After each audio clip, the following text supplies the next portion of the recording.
अस्सलाम वालेकुम दोस्तों, आज मंगल का दिन है। अल्हम्दुलिल्लाह भारे भरकम बकरे जो आप शौक करना चाह रहे थे, मुनासिब रेट में लेना चाह रहे थे, वो ये बकरे हैं माशाल्लाह से। आप चेक कर लें, आपको फाइनल रेट इंशाल्लाह ताला दे रहे हैं। अगर आप आना चाह रहे हैं तो कोशिश करें। कल बुध है और परसों जुमेरात है, जुम्मे तक इंशाल्लाह ताला आपको टाइम है।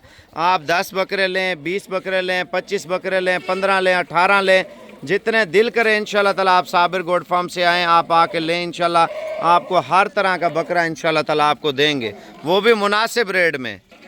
अगर आप लेना चाह रहे हैं तो मेरा ज़ाती नंबर लिख लें। और प्राइस रेट आप सोच रहे हैं ना भजन, अल्हम्दुलिल्लाह हर तरह का बकरा इस लाट के अंदर ऐड है। जो गरीब अमीर जो 10, 20, 5, 8, 2, 4 आप लेना चाह रहे मिल जाएंगे भाई। इससे भारे भरकम बकरे भी मिल जाएंगे। आप सोच रहे हैं इससे छोटे भी होंगे, वो भी आपको मिल जाएंगे भजन। अल्हम्दुलिल्लाह हर तरह का बकरा साबिर गोट फार्म पे दस्तयाब है। बाकी जिस कैटेगरी में लेना चाह रहे हैं मेरे भाई, आप कल आ जाए इंशाल्लाह ताला, मैं आपको दे दूंगा, वो भी फुल मुनासिब कीमत में इंशाल्लाह ताला।